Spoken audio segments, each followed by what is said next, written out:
നേരത്തെ ഉണ്ടായിരുന്ന വീട് തന്നെയാണ്, പക്ഷെ അത് കണ്ടാൽ തോന്നത്തില്ല. പുതിയ വീട് വെച്ച പോലെ ഉള്ളിലൊക്കെ ഒത്തിരി സ്പേസ് ഉണ്ട്, നല്ല ലുക്കുണ്ട്. ഞങ്ങൾ ഹാപ്പിയാണ്.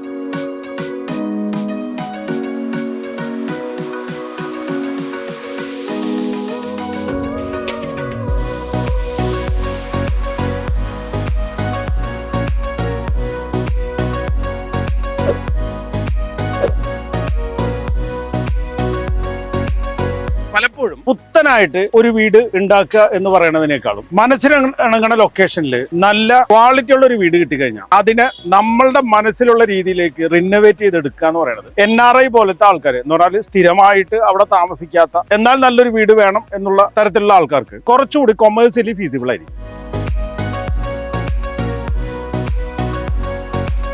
ഞാൻ കോൺഫിഡന്റ് ആയിട്ട് പറയാണ്, ഇൻഡസ്ട്രിയിൽ ഇങ്ങനെ 2 ലെവലിലുള്ള ഒരു ബ്രേക്ക്ഫാസ്റ്റ് കൗണ്ടറുള്ള കിച്ചൺ ഇൻട്രൊഡ്യൂസ് ചെയ്തത് ഏതാണ്ട് റിപ്പയർ കൊച്ചി തന്നെയാണ് എന്ന് എനിക്ക് പറയാൻ പറ്റും.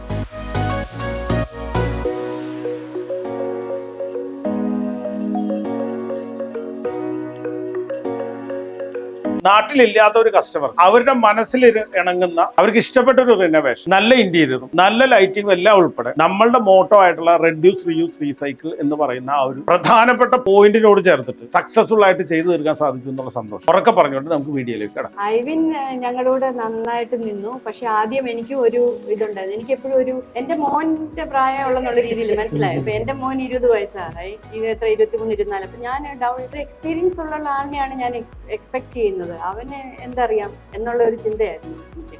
പക്ഷെ ത്രൂ ഔട്ട് അത് മാത്രമല്ല, ബേസിക് ഒരു പക്ഷേ എക്സ്പീരിയൻസിന്റെ ആവശ്യം ഉണ്ടായിരിക്കാം. കാരണം എല്ലാവരും ഒരു ജോബിലായിരിക്കുമ്പോൾ ഇങ്ങനെയല്ലേ പഠിക്കുന്നത്. പക്ഷെ അതല്ലാതെ ഞങ്ങൾ ഇപ്പം ഐവിന്റെ ബോസ് പറയുന്നതാണ് ഐഡിയലി ഐവിൻ ചെയ്യേണ്ടത്. പക്ഷെ അത് പറയാതെ ഞങ്ങൾ പറഞ്ഞ പല കാര്യങ്ങളും ഇച്ചിരൂടെ കൈ എക്സ്റ്റെൻഡ് ചെയ്ത് ഐവിൻ ഞങ്ങൾക്ക് ചെയ്ത് തന്നിട്ടുണ്ട്. ഒരു ഫാമിലി മെമ്പറെ പോലെ ഞങ്ങൾക്ക് ഒരു എക്സ്ട്രാ ഹെൽപ്പ് പലപ്പോഴും ഐവിൻ ചെയ്തിട്ടുണ്ട്. ഇപ്പൊ രാത്രിയിലൊക്കെ ആണെങ്കിലും ഇവിടുന്ന് സെപ്റ്റിക് ടാങ്ക് ക്ലീൻ ചെയ്യാൻ വേണ്ടി രാത്രിയിൽ 1 മണിക്ക് 2 മണിക്ക് എങ്ങാണ്ട് വന്നു. അപ്പൊ ഞാൻ പറഞ്ഞു ഐവിൻ വിളിച്ചു. അപ്പൊ ഞങ്ങളെ വിളിക്കുന്ന അവിടെ ഒക്കെ 2 മണി 3 മണിയൊക്കെയാ. അപ്പൊ ഞാൻ പറഞ്ഞു ഐവിൻ റാന്നിയിലാണോ? അപ്പൊ ഇല്ല, അവന് സൈറ്റിലുണ്ട് എന്ന് പറഞ്ഞു. So he's there. അങ്ങനത്തെ ഒരു ഓക്കെ പയ്യൻ നല്ലതാണ്, അവിടെ നിൽക്കുന്നുണ്ട്, അല്ലാതെ വെറുതെ കേട്ടിട്ട് നമ്മളെ വിളിച്ച് പറയുന്നതല്ല എന്നുള്ളൊരു അങ്ങനെ നമുക്കൊരോ എക്സ്പീരിയൻസ് വരുമ്പോഴല്ലേ കോൺഫിഡൻസും റിലേഷൻഷിപ്പ് ബിൽഡ് ചെയ്യുന്നതും ട്രസ്റ്റ് കൂടുന്നതും നമുക്കൊരു അനുഭവം വരുമ്പോഴല്ലേ. നമ്മൾ ഇവിടെ ഉണ്ടായിരുന്ന ഇങ്ങനെയുള്ള ഒരു വീടിനെ കുറച്ച് ആംബിയൻസ് ഉള്ള നല്ല രസകരമായിട്ടുള്ള ഇങ്ങനെയുള്ള ഒരു വീടായിട്ട് എങ്ങനെയാണ് മാറ്റിയത്, ആ ഒരു പ്ലാനിങ് പ്രോസസ്സാണ് നമ്മൾ പറയാൻ പോകുന്നത്. നമുക്ക് അവിടെ തുടങ്ങാം. ഇവിടെ നമ്മുടെ കസ്റ്റമർ നല്ല ക്വാളിറ്റി ഉള്ള ഒരു വീട് വാങ്ങിച്ചു. ഇവിടെ ഒരു കാർ പോർച്ചും അവിടെ ഒരു എക്സ്റ്റേണൽ ആയിട്ടൊരു സ്റ്റെയർ ഇട്ടിട്ട് ഫസ്റ്റ് ഫ്ലോർ റെന്റ് ഔട്ട് ചെയ്യുന്ന, ഗ്രൗണ്ട് ഫ്ലോർ വേറൊരു ഫാമിലി യൂസ് ചെയ്യുന്ന അത്തരത്തിലുള്ള ഒരു വീടായിരുന്നു ഇവിടെ ഉണ്ടായിരുന്നത്. അപ്പോ നമ്മളുടെ കസ്റ്റമർ മനസ്സിലുള്ള രീതിയിലേക്ക് അതിനെ റിനോവേറ്റ് ചെയ്ത് നല്ല പ്രൈവസി ഉള്ള നല്ല ഓപ്പൺനെസ് ഉള്ള ഒരു വീടായിട്ട് നമ്മൾ ഇതിനെ മാറ്റിയിട്ടുണ്ട്. ഇതാണ് ഇവിടെ ഉണ്ടായിരുന്ന വീടിന്റെ പ്ലാൻ. നമ്മൾ അതിനെ മോഡിഫൈ ചെയ്ത് ഇങ്ങനെ ആക്കി. മെയിൻലി വരുത്തിയ ചേഞ്ചസ് ആണ് ഞാൻ പറയാൻ പോകുന്നത്. ഇവിടെ ആയിരുന്നു നേരത്തെ ഒരു കാർ പോർച്ച് ഉണ്ടായിരുന്നത്. ഈ കാർ പോർച്ചിന്റെ സൈഡിൽ കൂടെ ഒരു എക്സ്റ്റേണൽ സ്റ്റെയർ ഉണ്ടായിരുന്നു. ഈ സ്റ്റെയർ കയറിയിട്ട് ഇവിടുത്തെ ലാൻഡിംഗിൽ, ആ ലാൻഡിംഗിൽ നിന്ന് ഫസ്റ്റ് ഫ്ലോറിലത്തെ വീട്ടിലേക്കുള്ള എൻട്രൻസ്. ഗ്രൗണ്ട് ഫ്ലോറിലെ ആൾക്കാർ നേരെ ഈ സിറ്റ് ഔട്ട് കൂടെ കയറിപ്പോകും. ഇതാണ് ഇവിടെ ഉണ്ടായിരുന്ന ഒരു സാഹചര്യം. അതൊന്നും ഡിഫറെന്റ് ആയിട്ട് നമുക്ക് ഒരു ലക്ഷറിയസ് ആയിട്ടുള്ള ഒരു അവർക്ക് സ്വന്തമായിട്ട് യൂസ് ചെയ്യാനുള്ള ഒരു ആംബിയൻസ് ഉള്ള ഹൗസാക്കി മാറ്റിയപ്പം നമുക്ക് ഈ കാർ പോർച്ച് ഉണ്ടായിരുന്ന സ്പേസിൽ, നേരത്തെ കാർ പോർച്ചിന്റെ സ്ട്രക്ചറൽ വോൾ ഇവിടെയാണ് കേട്ടോ, ഇതല്ല. അപ്പൊ അതുകൊണ്ടാണ് ഇത് നമ്മൾ പൊളിച്ചത്. കാർ പോർച്ച് ഉണ്ടായിരുന്ന സ്പേസിൽ നമ്മളൊരു രസകരമായിട്ടുള്ള ഒരു ഡ്രോയിങ് റൂം ആക്കി മാറ്റി. അപ്പൊ എന്താ പറഞ്ഞാൽ ഡ്രോയിങ് റൂമിൽ ഇരിക്കുന്ന ആൾക്കാർ വീട്ടിലെ ഫാമിലി സ്പേസസിലേക്കൊന്നും കാണുന്നുണ്ടാവില്ല. അപ്പൊ ആ പ്രൈവസിയും കാര്യങ്ങളും ഉള്ളത് കൊണ്ട് തന്നെ വീട് നമുക്ക് ഒരു ഓപ്പൺ ഡിസൈൻ ആയിട്ട് എടുക്കാൻ പറ്റും. ഓപ്പൺ ഡിസൈൻ എന്ന് പറഞ്ഞാൽ ഈ കിച്ചൺ മുതൽ ഈ ഫാമിലി ലിവിംഗ് വരെയും ഡൈനിങ് മുതൽ പ്രയർ ഏരിയ വരെയും ഇത്രയും സ്പേസ് ഒരൊറ്റ ഹോളായിട്ട് ഒരുമിച്ച് ഒരു സിംഗിൾ ലാർജ് ആംബിയന്റ് സ്പേസ് ആയിട്ട് നിൽക്കുകയാണ്. നേരത്തെ ഉണ്ടായിരുന്ന മെയിൻ ഡോറ് നമ്മൾ അടച്ചു. അത് അടച്ചതുകൊണ്ടാണ് നമുക്ക് ഇവിടെ ഒരു പ്ലെയിൻ വാള് നല്ല രസമായിട്ട് കിട്ടിയത്. ആ പ്ലെയിൻ വാളിൽ നമ്മൾ പ്രയർ ഏരിയ കൊണ്ടുവന്നു. അപ്പം ഒരു ഡൈനിങ്ങിന്റെ ഇവിടെ മുതൽ ഇത്രയും സ്പേസ് അത്യാവശ്യം രസമായിട്ട് ഒരു വലിയ ഗാദറിങ്ങിന് പോലും ഒരു പ്രയർ ഏരിയ ആയിട്ട് യൂസ് ചെയ്യാം. സിറ്റ് ഔട്ട് നിന്ന് നമ്മൾ ഡ്രോയിങ് റൂം കയറുന്നു. ഡ്രോയിങ് റൂമിന്റെ 3 സൈഡ് നമുക്ക് ഫർണിഷ് ചെയ്യാൻ കിട്ടും. അവിടെ നിന്ന് വന്നിട്ട് നല്ല ഡൈനിങ് സ്പേസിലേക്ക് കയറുന്നു. നേരത്തെ അവിടെ കാർ പോർച്ച് ആയിരുന്നു, ഇവിടെ ഒരു സിറ്റ് ഔട്ട് ഉണ്ടായിരുന്നു. ഇവിടെ ആയിരുന്നു വീടിന്റെ ഒരു മെയിൻ ഡോറ്. ഈ മെയിൻ ഡോർ വഴി കയറി ചെല്ലുമ്പോൾ വലിയൊരു ഹാള്, ആ ഹാളിന്റെ 2 സൈഡിലായിട്ട് ബെഡ്റൂംസ്. ഇതായിരുന്നു ഇവിടെ ഉണ്ടായിരുന്ന ഒരു സ്ട്രക്ചർ. ഇപ്പോൾ ഉള്ള ഈ ഡ്രോയിങ് റൂം നേരത്തെ ഒരു കാർ പോർച്ച് ആയിരുന്നു.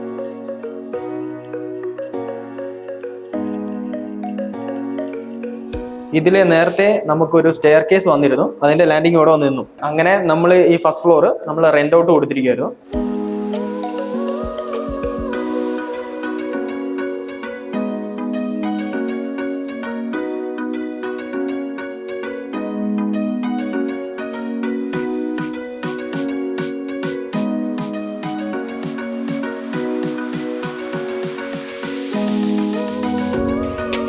വീടിന്റെ ഏറ്റവും പ്രഷ്യസ് ആയിട്ടുള്ള ഒരു സ്പേസ് ആണ് ഈ വരുന്നത്.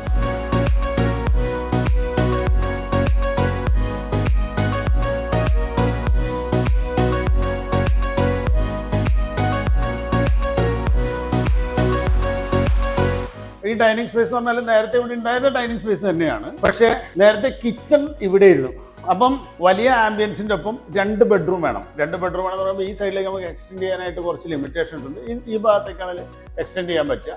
അതുകൊണ്ടാണ് നമ്മൾ ഇവിടെ ഒരു പുതിയ ബെഡ്റൂം എടുക്കുകയും ഇവിടെ ഉണ്ടായിരുന്ന കിച്ചണിനെ അങ്ങനെ തന്നെ എടുത്ത് പുറത്തു കൊണ്ടുവരികയും ചെയ്യും. ആ കിച്ചൺ എടുത്ത് പുറത്തു കൊണ്ടുവന്നു. അപ്പോൾ ഇത് ഒരു പുതിയ ബെഡ്റൂം നമുക്ക് എടുക്കാൻ പറ്റി. അപ്പോൾ ഫാമിലി ലിവിംഗ് ആയിട്ട് നമ്മൾ പഴയ കിച്ചണിനെ കൺവേർട്ട് ചെയ്യണം. അപ്പം എന്ന് പറഞ്ഞാൽ പഴയ കിച്ചണിൻ്റെ വർക്ക് ഏരിയയുടെ ഇടയിലത്തെ ഈ വോള് കട്ട് ചെയ്ത് ചിമ്മിനെല്ലാം എടുത്ത് മാറ്റി അങ്ങനെ നല്ല രസമുള്ള ഒരു ഫാമിലി ലിവിംഗ് നമുക്ക് ഇവിടെ കിട്ടുകയും ചെയ്തു.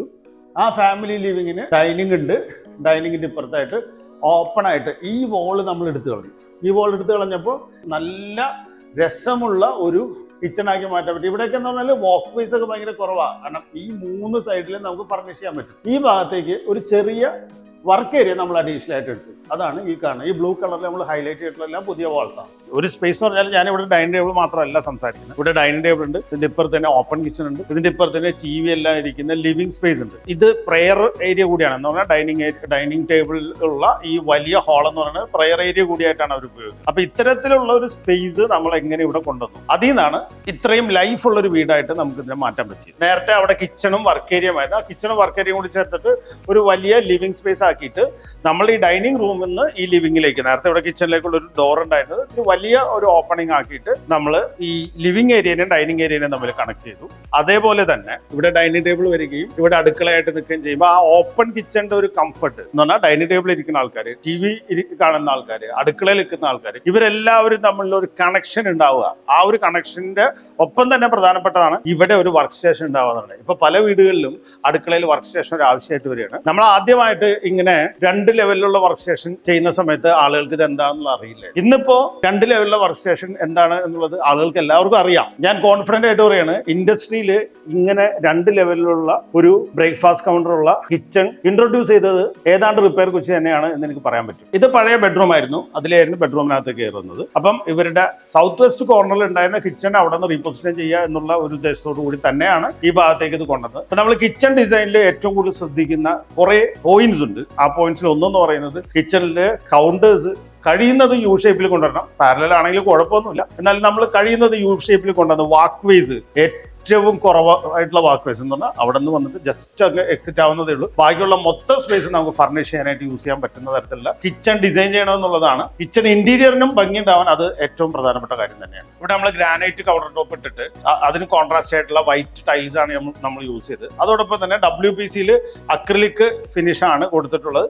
ഇതിന്റെ ഉള്ളിൽ എടുത്തിട്ടുള്ള ഈ ഫിറ്റിംഗ്സ് എല്ലാം ഹെറ്റിച്ചിന്റെ തന്നെ ഫിറ്റിംഗ്സ് ആണ് നമ്മൾ യൂസ് ചെയ്തിരിക്കുന്നത്. ഇന്റീരിയേഴ്സിന്റെ ഭംഗി എന്ന് പറയുന്നത്, എസ്പെഷ്യലി കിച്ചൺ ഇന്റീരിയേഴ്സ്, നമ്മൾ ആ മൊണോട്ടണി എങ്ങനെ ഭംഗിയായിട്ട് ബ്രേക്ക് ചെയ്യണം എന്നുള്ളത് തന്നെയാണ്. ഇപ്പൊ നമ്മൾ ഇവിടുത്തെ ഒരു കേസ് എടുത്തു കഴിഞ്ഞാൽ, അതായത് ഈ ഒരു കിച്ചന്റെ ഡിസൈൻ ഫീച്ചേഴ്സ് എടുത്തു കഴിഞ്ഞാൽ നമുക്ക് കാണാൻ പറ്റും. ഇവിടെ നമ്മൾ വൈറ്റ് കളർ കൊണ്ടുവന്നു. അതേപോലെ തന്നെ ഇവിടെ വേറൊരു കളർ കൊണ്ടുവന്നു. ഇവിടെ ഗ്രാനൈറ്റ് ബ്ലാക്ക് ആണ്, കോൺട്രാസ്റ്റ് ആണ്. ഫ്ലോറിന്റെ കളർ ഇവിടെ വേറൊരു കളർ. ഇങ്ങനെ ഈ പലതരത്തിലുള്ള കളേഴ്സ്. അതിൻ്റെ ഒപ്പം തന്നെ ഇവിടെ കുറച്ച് വുഡ് ഫിനിഷ് വന്നിട്ടുണ്ട്. ഇവിടെ ലൈറ്റ് വന്നിട്ടുണ്ട്. അപ്പൊ ഇങ്ങനത്തെ ഒരുപാട് കാര്യങ്ങൾ, ചെറിയ ചെറിയ കാര്യങ്ങൾ. നമ്മൾ ആനയെ കുറിച്ച് പറയില്ലേ, ആനയെ സ്പെയർ പാർട്ടായിട്ട് എടുത്ത് നോക്കി കഴിഞ്ഞാൽ കാണാൻ വലിയ ഭംഗിയൊന്നുണ്ടാവില്ല. പക്ഷേ നമുക്ക് ആ ഒരു ആനച്ചന്തം എന്ന് പറയുന്ന ആ ഒരു ഫീല് നമുക്ക് കൊണ്ടുവരാനായിട്ട് ഇവിടെ സാധിക്കുന്നത് മൊണോട്ടണസ് ആയിട്ടുള്ള സിംഗിൾ കളേഴ്സ് ഒഴിവാക്കിയത് കൊണ്ടാണ് എന്നുള്ളൊരു തോന്നൽ നമുക്കുള്ളതുകൊണ്ടാണ് നമ്മളുടെ മിക്കവാറും ഡിസൈനുകളിലെല്ലാം നിങ്ങൾക്ക് ഇങ്ങനെ ഒരു ചെറിയ കളർ വേരിയേഷൻസ് എല്ലായിടത്തും കാണാം.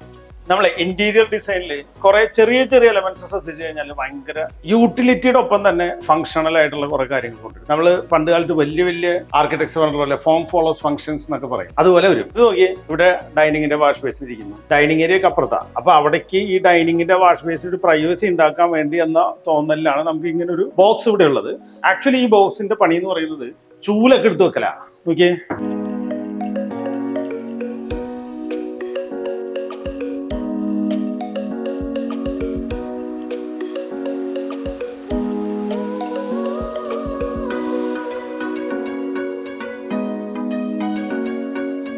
പഴയ വീട് ഇവിടം വരെ ഉണ്ടായിരുന്നുള്ളൂ. ഈ ബെഡ്റൂം ശരിക്കും പറഞ്ഞാൽ പൂർണ്ണമായിട്ടും പുതിയതാണ്.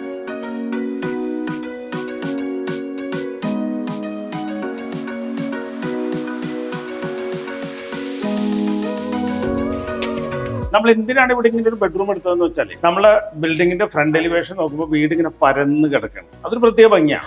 ആ ഫീല് കൊണ്ടുവരാൻ വേണ്ടിയിട്ടാണ് ഈ ഭാഗത്തേക്ക് തന്നെ ബെഡ്റൂം എടുത്തത്. എന്നിട്ട് നമ്മൾ ഇതിന്റെ മുകളിലായിട്ട് ലോണ്ടറി ഏരിയ വന്നിട്ടുണ്ട്. അപ്പൊ ആ ലോണ്ടറി ഏരിയയുടെ റൂഫ്, ആ സ്റ്റോൺ കോട്ടഡ് റൂഫ്, അത് ശരിക്കും പറഞ്ഞാൽ അതൊരു എലിവേഷൻ ട്രീറ്റ്മെന്റ് മാത്രമാണ്. എന്ന് പറഞ്ഞാൽ അവിടെ ഒരു വാളും ഇപ്പുറത്തൊരു വാളും മാത്രമേ നമ്മൾ ചെയ്തിട്ടുള്ളൂ. പക്ഷെ അത് ആ എലിവേഷനിൽ ഒരു പ്രത്യേക ഭംഗി ഉണ്ടാക്കുന്നുണ്ട്. ഇവിടെ ഈ ടോയ്ലറ്റ് നോക്കിയാലേ നമ്മളുടെ പല വീടുകളും പ്ലാൻ ചെയ്യുന്ന സമയത്ത് വരുന്ന ഒരു പ്രശ്നമാണ്. എന്ന് പറഞ്ഞാൽ ഈ ടോയ്ലറ്റ് ശരിക്കും പറഞ്ഞാൽ വീടിന്റെ ഫ്രണ്ട് സൈഡാണ്. എന്നാൽ നമുക്കിപ്പോൾ അവിടെ കൊണ്ട് വെക്കാൻ പാടില്ലായിരുന്നു ചോദിച്ചു കഴിഞ്ഞാൽ ഒരു കുഴപ്പമുണ്ട് അവിടെ വെക്കുന്നതിന്. വാസ്തു സംബന്ധമായിട്ടുള്ള ചില നിർബന്ധങ്ങളുണ്ട്. കന്നിമൂലയൊക്കെ വരണം അവിടെയാണ്. അപ്പൊ അവിടെ നമുക്ക് ടോയ്ലറ്റ് വെക്കാൻ പറ്റില്ല. അപ്പൊ അതുകൊണ്ടാണ് നമ്മൾ ടോയ്ലറ്റ് ഇവിടെ ഫ്രണ്ട് സൈഡിൽ തന്നെ കൊണ്ടത്. പക്ഷേ പ്ലാനിൽ മാത്രമാണ് ടോയ്ലറ്റ് ഫ്രണ്ടിലാണ് നമുക്ക് തോന്നുക. എന്താ വെച്ച് പറഞ്ഞാല് പണി കഴിഞ്ഞപ്പോൾ ഇത് ഫ്രണ്ടിലാണ് എന്നുള്ളത് കൊണ്ടുള്ള യാതൊരു വിധത്തിലുള്ള ബുദ്ധിമുട്ടും നമുക്ക് ഫീൽ ചെയ്യുന്നില്ല.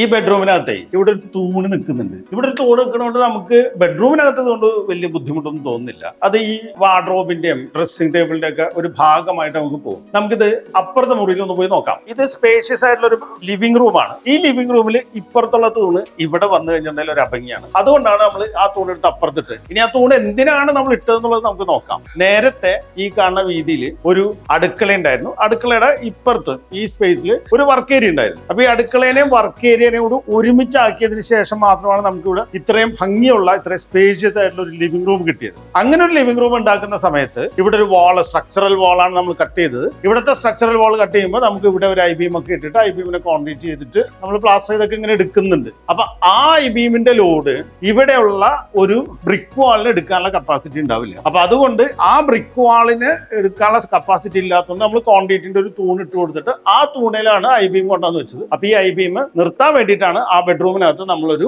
പില്ലർ ഉണ്ടാക്കിയിട്ടുള്ളത്. നേരത്തെ ഇവിടെ കിച്ചണും ഒരു വർക്ക് ഏരിയയുമായിരുന്നു. അത് രണ്ടും ചേർത്തിട്ട് നമ്മൾ വിശാലമായിട്ടുള്ള ഒരു ലിവിംഗ് റൂം ഇവിടെ ഉണ്ടാക്കി. അതിന്റെ ഒരു കാരണം എന്ന് പറയുന്നത് വാസ്തു സംബന്ധമായിട്ട് ഈ ഭാഗത്ത് അടുക്കള വരുന്നത് അത്ര ഒരു കംഫർട്ടബിൾ ആയിരുന്നില്ല. കാരണം നമ്മളെ കസ്റ്റമറെ സംബന്ധിച്ചിടത്തോളം അവർ പുതിയതായിട്ട് വാങ്ങിയ വീടിനെ റിനോവേറ്റ് ചെയ്തിട്ട് അവരുടെ ഇഷ്ടമുള്ള ഒരു ആംബിയൻസിലേക്ക് കൊണ്ടുവരുന്ന ഒരു സാഹചര്യമാണ്. അപ്പൊ നമുക്ക് ഇവിടെ ലിവിംഗ് റൂം കിട്ടുന്നതും ആ ലിവിംഗ് റൂമിന്റെ ഭാഗമായിട്ട് തന്നെ അവിടെ ഓപ്പൺ കിച്ചണൊക്കെ കൂടി വരുന്ന ആ ഒരു ഫീല് നല്ലതാണ്. അതുകൊണ്ട് നേരത്തെ സൗത്ത് വെസ്റ്റ് കോർണറിലായിട്ട് ഉണ്ടായിരുന്ന അടുക്കളയെ നമ്മൾ ഇവിടുന്ന് മാറ്റി എന്നുള്ളത് കരുതിയാൽ മതി. നിങ്ങൾ റിപ്പയർ കൊച്ചി ടീമിന്റെ ഇന്റീരിയേഴ്സിൽ കുറച്ചധികം ലൈറ്റിംഗ്സ് കാണുന്നുണ്ടാവും. ലൈറ്റിംഗ് ഡിസൈൻ എന്ന് പറയുന്നത് അറ്റ് എ ടൈം പല തരത്തിലുള്ള മൈൻഡ് സെറ്റ് ഉള്ള ആൾക്കാരെ ആവശ്യമാണ്. എന്ന് പറഞ്ഞാൽ അതിന്റെ ഡിസൈൻ ഉണ്ടാകാൻ വേണ്ടിയിട്ട് ഒരു ആർക്കിടെക്റ്റിന്റെ മൈൻഡ് സെറ്റ് വേണം. അതേപോലെ തന്നെ അതിന്റെ എക്സിക്യൂഷന് വേണ്ടിയിട്ട് ഒരു ഇലക്ട്രിക്കൽ എഞ്ചിനീയർ വേണം. അതിന്റെ ഒപ്പം തന്നെ വളരെ പ്രധാനപ്പെട്ട ഒരു കേസാണ് ഇപ്പൊ നമ്മൾ ഹോം തിയേറ്റേഴ്സ് പോലത്തെ സ്ഥലങ്ങളൊക്കെ വരുമ്പോൾ സൈലൻസ് വേണം, ഫയറിന്റെ ഇഷ്യൂസ് വരാൻ പാടില്ല. ഇത്തരം കാര്യങ്ങൾക്ക് വേണ്ടിയിട്ട് ഒരു മെക്കാനിക്കൽ എഞ്ചിനീയറുടെ ഒരു മൈൻഡ് സെറ്റ് കൂടിയുള്ള ഒരു ബാക്ക് എൻഡ് ടീം ഉണ്ടെങ്കിൽ മാത്രമേ നമുക്ക് രസകരമായിട്ട് ലൈറ്റിംഗ് ചെയ്യാൻ പറ്റും. ഇപ്പൊ ഇവിടെയൊക്കെ എന്ന് പറഞ്ഞാൽ നമ്മൾ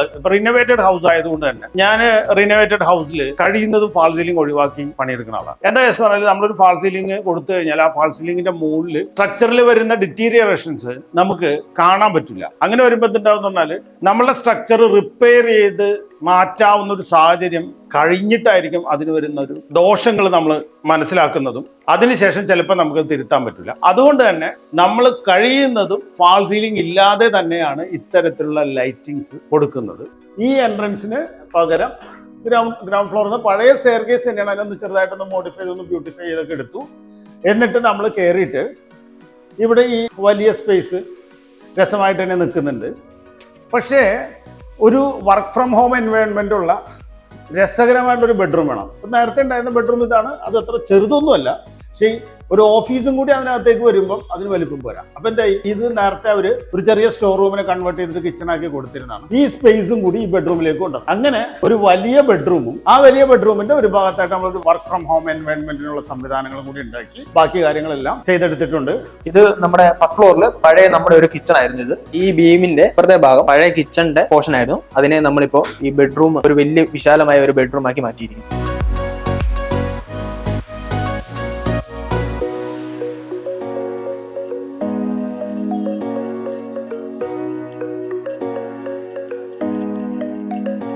ബെഡ്റൂമുകൾ കിടന്നുറങ്ങാനുള്ള ഒരു സ്ഥലം എന്ന ഒരു കാലഘട്ടത്തിൽ നിന്ന് മാറി നമുക്കിന്ന് മൊത്തത്തിൽ വർക്ക് ഫ്രം ഹോം എൻവയോൺമെന്റ് വരുമ്പോൾ അതിനുള്ള സൗകര്യങ്ങളും കൂടി നമുക്ക് മുറികളിൽ ആവശ്യമാണ്. പ്രൈവസിയോടുകൂടി അത് വേണം. അങ്ങനത്തെ ഒരു സാഹചര്യത്തിലാണ് നമ്മൾ ഈ ബെഡ്റൂമിന് നേരത്തെ അവിടെ ഉണ്ടായിരുന്ന പഴയ കിച്ചൺ അതും കൂടി നമ്മൾ ഈ ബെഡ്റൂമിനകത്തേക്ക് ആഡ് ചെയ്തു. അങ്ങനെ ഇത് വലിപ്പം ഉള്ള ഒരു ബെഡ്റൂം ആക്കിയത്. ആ ഒരു വലിപ്പം കിട്ടിയതുകൊണ്ട് മാത്രമാണ് ഇവിടെ ഇങ്ങനെ ഒരു കൗണ്ടർ ഒക്കെ കൊടുത്തിട്ട് നമുക്കൊരു വർക്ക് ഫ്രം ഹോം എൻവയോൺമെന്റിൽ നന്നായിട്ട് വർക്ക് ചെയ്യാൻ എളുപ്പത്തിന് വേണ്ടിയിട്ടുള്ള ഒരു സൗകര്യം കൂടി ഇവിടെ ഉണ്ടാക്കാൻ പറ്റിയത്. ഈ മുൻവശത്തൊക്കെ ഉള്ള ബാൽക്കണീസ് ഉണ്ടല്ലോ, ഈ ബാൽക്കണീസിന്റെ ഒക്കെ ഒരു വലിയ പ്രോബ്ലം പ്രൈവസിയുടെ കുറവാണ്. എന്ന് പറഞ്ഞാൽ ഇതിപ്പോ റോഡ് സൈഡ് ആയിരിക്കും, റോഡ് സൈഡിൽ ഒരു ബാൽക്കണി ഉണ്ടാകുമ്പോഴാണ് നമുക്ക് ബിൽഡിങ്ങിന് കാണാൻ ഭംഗി ഉണ്ടാവുക. അതേ സമയത്ത് ഇവിടെ നമ്മൾ നിന്ന് കഴിഞ്ഞാൽ റോഡ് കൂടെ പോണതൊക്കെ നമ്മൾ കാണും. അപ്പോൾ ഒരു പ്രൈവസിയുടെ ഇഷ്യൂ ഉണ്ട്. അപ്പൊ അത് ഒഴിവാകാൻ വേണ്ടിയിട്ടാണ് നമ്മൾ ഈ ബെഡ്റൂമിന് അറ്റാച്ച്ഡ് ആയിട്ട് ഇവിടെ ബാക്കിൽ ഒരു ബാൽക്കണി കൊടുത്തിട്ടുണ്ട്. എന്ന് പറഞ്ഞാൽ നമ്മൾ ഒരു വർക്ക് ഏരിയ ഗ്രൗണ്ട് ഫ്ലോറിൽ എടുത്തിട്ടുണ്ടായിരുന്നു, അതിന്റെ മുകൾ വശത്താണ് നമ്മൾ ആ ബാൽക്കണി കൊടുത്തത്.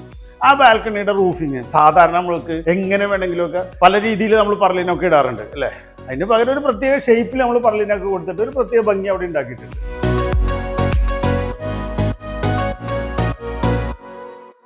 മുമ്പുണ്ടായിരുന്ന വീട്ടില് ഈ ബാൽക്കണി ഉണ്ടായിരുന്നില്ല. ഇവിടെ താഴെ കാർപോർച്ച് ആയിരുന്നു. ആ കാർപോർച്ചിന് മുകളിൽ ഒരു സ്ലോപ്പിംഗ് റൂഫാണ് ഉണ്ടായിരുന്നത്. അപ്പൊ ആ സ്ലോപ്പിംഗ് റൂഫ് നമ്മൾ മാറ്റിയിട്ട് ആ കാർപോർച്ചിന്റെ ഡ്രോയിങ് റൂം ആക്കുക മാത്രമല്ല അതോടൊപ്പം തന്നെ ഇവിടെ ഒരു ബാൽക്കണി ആയിട്ട് എടുത്ത് ആ ബാൽക്കണി വന്നതുകൊണ്ടുകൂടിയാണ് ബിൽഡിങ്ങിന്റെ എലിവേഷനിൽ ഇത്ര ഭംഗി വരുന്നത്. എലിവേഷനിൽ ഇപ്പം നല്ല വലിയ ഭംഗിയുള്ളൊരു വീടായിട്ട് നമുക്ക് ഫീൽ ചെയ്യുന്നുണ്ടാവും. പക്ഷെ ആക്ച്വലി ഈ ബാക്കിലെ സ്പേസ് മുഴുവനും ഓപ്പൺ ടെറസ് ആണ്. നമ്മൾ ഇവിടെ ഫോൾസ് ആയിട്ട് ഒരു വാള് കൊടുത്തിട്ട് ആ വാളിൽ കുറച്ച് സ്ലിറ്റ്സും കാര്യങ്ങളെല്ലാം കൂടി ഇട്ടിട്ടാണ് ആ സുന്ദരമായുള്ള എലിവേഷൻ ക്രിയേറ്റ് ചെയ്തിരിക്കുന്നത്. ഇവിടെ എക്സ്റ്റെൻഡ് ചെയ്തിരുന്ന ബെഡ്റൂമിന്റെ മുകളിലുള്ള സ്പേസിനെയാണ് ഞാൻ ഈ പറയുന്നത് കേട്ടോ. പിന്നെ റൂഫിങ്ങിന്റെ കേസ് എടുത്തു കഴിഞ്ഞാൽ പഴയ ബിൽഡിംഗ് ആണ്, പഴയ സ്ലോപ്പിംഗ് റൂഫാണ്. അതിന് കുറച്ച് കംപ്ലൈൻസും പ്രൊട്ടക്ഷനൊക്കെ ആവശ്യമുള്ളതുകൊണ്ട് അതിന്റെ മുകളിൽ നമുക്കൊരു ഷീറ്റ് റൂഫ് ഇടണം എന്നൊരു താല്പര്യം കസ്റ്റമർക്ക് ഉണ്ടായിരുന്നു. അപ്പൊ അതും കൂടി ചേർത്തുകൊണ്ടാണ് നമ്മൾ ഇവിടെ റൂഫ് സെറ്റ് ചെയ്തിട്ടുള്ളത്. അപ്പം ഫ്രണ്ട് എലിവേഷനിൽ നല്ല ഭംഗിയിൽ സ്റ്റോൺ കോട്ടഡ് ഷീറ്റ് നമ്മൾ കൊടുത്തിട്ടുണ്ടെങ്കിലും ഈ ബാക്കിലേക്കുള്ള പോർഷനിൽ എന്ന് പറഞ്ഞാൽ ഇത് ലോണ്ടറി ഏരിയ ആണ്, തുണിയൊക്കെ ഉണക്കാൻ വേണ്ടിയിട്ടുള്ള സ്പേസാണ്. ഈ പോർഷനിലേക്കൊക്കെ അത്ര എക്സ്പെൻസീവ് ആയിട്ടുള്ള സ്റ്റോൺ കോട്ടഡ് ഷീറ്റിന്റെ ആവശ്യമൊന്നുമില്ല. നോർമൽ ആയിട്ടുള്ള ട്രാഫോർഡ് ഷീറ്റ് തന്നെയാണ് നമ്മൾ അവിടെ യൂസ് ചെയ്തിട്ടുള്ളത്. ഇത്രയും സ്പേസിൽ നമുക്ക് കോൺക്രീറ്റ് റൂഫ് ഉണ്ട്. ആ കോൺക്രീറ്റ് റൂഫിന്റെ മുകളിലാണ് ആ കോൺക്രീറ്റ് റൂഫിന്റെ പ്രൊട്ടക്ഷൻ എന്നുള്ള രീതിയിലാണ് നമ്മൾ ഷീറ്റ് റൂഫ് കൊടുത്തിട്ടുള്ളത്. ഈ ലോണ്ടറി ഏരിയയിൽ നമ്മൾ ഈ 2 വാളുകൾ നമ്മുടെ എലിവേഷന് ഭംഗി കൂട്ടാൻ വേണ്ടിയിട്ട് എടുത്തിരിക്കുകയാണ്. അപ്പം ഇത് ഇങ്ങനെ കൊടുക്കുന്നതുകൊണ്ട് നമ്മുടെ ബിൽഡിങ്ങിന് നല്ല ഭംഗിയായിരിക്കും. നമ്മൾ എലിവേഷനിൽ നിന്ന് നോക്കുമ്പോൾ കാണാൻ പറ്റുന്ന ഭാഗത്ത് സ്റ്റോൺ കോട്ടഡും കാണാൻ പറ്റാത്ത ഭാഗത്ത് ട്രഫോർഡ് ഷീറ്റാണ് ഇട്ടിരിക്കുന്നത്. അപ്പം ഈ സ്റ്റോൺ കോട്ടഡ് എന്ന് പറയുമ്പോൾ അത് ഇച്ചിരി പ്രീമിയം ആണ്. ട്രഫോർഡ് വന്നിട്ട് ഇച്ചിരി എക്കണോമിക്കലായിട്ട് നമുക്ക് ഒരു ബഡ്ജറ്റ് ഫ്രണ്ട്ലി മെറ്റീരിയൽ ആയിരിക്കും യൂസ് ചെയ്യുന്നത്. 90കളിലെ ഒരു മോഡൽ വീടായിരുന്നു. അപ്പൊ അത് പോരാ, കസ്റ്റമർക്ക് എലിവേഷനിൽ ഒരു ചേഞ്ച് വേണമെന്ന് ആവശ്യപ്പെട്ടു. അപ്പൊ അതുമായി ബന്ധപ്പെട്ടിട്ട് നമ്മൾ ഇത് കണ്ടില്ലേ, ഇത് സ്റ്റോൺ കോട്ടഡ് ഷീറ്റ് വെച്ചിട്ടാണ് ചെയ്തിരിക്കുന്നത്. ഇവിടെയും ഫ്രണ്ട് എലിവേഷനിൽ വരുന്നത് മൊത്തം സ്റ്റോൺ കോട്ടഡ് ഷീറ്റ് ആണ്. അതേ സമയത്ത് നമ്മളെ പഴയ റൂഫ് ആയതുകൊണ്ട് തന്നെ പഴയ സ്ലോപ്പിംഗ് റൂഫാണ്. പഴയ സ്ലോപ്പിംഗ് റൂഫ് ആയതുകൊണ്ട് അതിനൊരു പ്രൊട്ടക്ഷൻ കൊടുക്കേണ്ട ഒരു ആവശ്യമുണ്ട്. അങ്ങ് ആ ആവശ്യം വന്നപ്പോൾ ഫ്രണ്ട് എലിവേഷനിൽ കാണുന്നത് ഒഴിച്ചുള്ള സ്ഥലങ്ങളിൽ നമ്മൾ നോർമൽ ആയിട്ടുള്ള ട്രഫോർഡ് ഷീറ്റ് ആണ് കൊടുത്തിട്ടുള്ളത്. അതുപോലെ തന്നെ ഇവിടെ കാണുന്ന ഈ ഒരു എലിവേഷൻ മാറ്റർ ഇതും അപ്പുറത്തെ സൈഡിലെയും ഇത് ശരിക്കും പറഞ്ഞാൽ നമ്മൾ ലോണ്ടറി ഏരിയ ആയിട്ട് എടുത്തിരിക്കുന്നതാണ്. ആ ലോണ്ടറി ഏരിയയുടെ സൈഡ് വാൾസ് മാത്രം കെട്ടിയിട്ട് എലിവേഷനിൽ ആ ഒരു വ്യൂ ഭംഗി ഉണ്ടാക്കാൻ വേണ്ടിയിട്ട് നമ്മൾ ആ ലോണ്ടറി ഏരിയയുടെ 2 സൈഡ് ഇത് ചെയ്തു. അതുപോലെ തന്നെ ഈ ഒരു സ്ലോപ്പിംഗ് റൂഫും നമ്മൾ സ്റ്റോൺ കോട്ടഡ് കൊടുത്തു. അതേ സമയത്ത് ബാക്കിയുള്ള സ്ഥലത്ത് നോർമൽ ട്രാഫോർഡ് ഷീറ്റ് തന്നെയാണ് കൊടുത്തിരിക്കുന്നത്.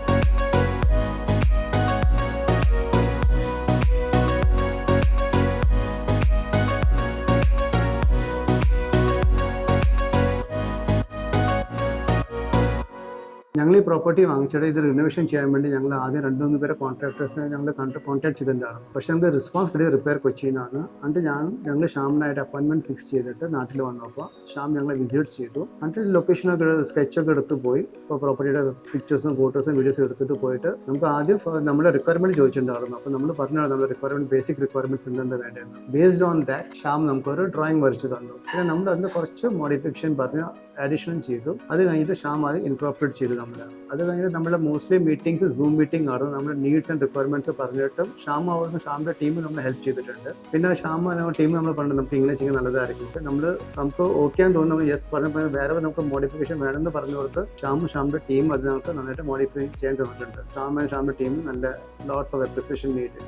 എന്റെ പേഴ്സണൽ അഭിപ്രായത്തിൽ പറയുകയാണെങ്കിൽ ആദ്യമേ ഞങ്ങളിവിടെ നിൽക്കാത്തത് കൊണ്ട് വേറൊരാൾക്ക് ഒരാൾക്ക് ഇത് കോൺട്രാക്ട് കൊടുത്തിട്ട് ചെയ്യിപ്പിക്കുക എന്നുള്ള കാര്യത്തിൽ എനിക്ക് വളരെ സംശയം ഉണ്ടായിരുന്നു. അപ്പൊ ഞാൻ ബെന്നിയോട് പറഞ്ഞു, സാധാരണ എല്ലാവരും പറഞ്ഞു നമ്മുടെ ഒരാൾ എപ്പോഴും ഒരു സൂപ്പർവൈഷൻ വേണം, നമ്മുടെ ഒരാൾ ഇല്ലാതെ നമ്മൾ അങ്ങനെ അറിയാൻ വയ്യാത്ത ഒരു പാർട്ടിക്ക് കൊടുത്തിട്ട് പോയാൽ എത്രത്തോളം നമുക്ക് വിശ്വാസയോഗ്യതയുണ്ട്, അല്ലെങ്കിൽ നമുക്ക് വേണ്ടുന്ന രീതിയിൽ അവർ ചെയ്യുമോ, അങ്ങനെയൊക്കെ രീതിയിലുള്ള സംശയം ഞാൻ പലപ്പോഴും ബെന്നിയോട് പറഞ്ഞിട്ടുണ്ടായിരുന്നു, എൻ്റെ ഹസ്ബൻഡിനോട്. പക്ഷെ ഇതെല്ലാം ഉണ്ടായി വന്നപ്പം അവര് ത്രൂ ഔട്ട് എല്ലാ സ്റ്റേജിലും ഞങ്ങളുമായിട്ട് ഡിസ്കസ് ചെയ്തു ഒക്കെയാണ് ഇത് മുമ്പോട്ട് പോയത്. അതുകൊണ്ട് തന്നെ കുറച്ചുകൂടെ കോൺഫിഡൻസ് പതുക്കെ പതുക്കെ എനിക്ക് ബിൽഡപ്പ് ചെയ്യാൻ തുടങ്ങി. നേരത്തെ ഉണ്ടായിരുന്ന വീട് തന്നെയാണ്, പക്ഷെ അത് കണ്ടാൽ തോന്നത്തില്ല നേരത്തെ ഉണ്ടായിരുന്ന പുതിയ വീട് വെച്ച പോലെ. ഉള്ളിലൊക്കെ ഒത്തിരി സ്പേസ് ഉണ്ട്, റൂമൊക്കെ വലുതായിട്ട് തോന്നുന്നുണ്ട്, പുറത്താണേലും ഔട്ട് സൈഡ് ആണെങ്കിലും ഒരു നല്ല ലുക്കുണ്ട്. ഞങ്ങൾ ഹാപ്പിയാണ്. Thank you. പഴയ വീടിന് പുതിയ മുഖം. റിപ്പയർ കൊച്ചി ഇപ്പോൾ കേരളത്തിൽ എല്ലായിടത്തും, അതുകൂടാതെ കർണാടകത്തിലും വിശാഖപട്ടണത്തും ഉണ്ട്. നന്ദി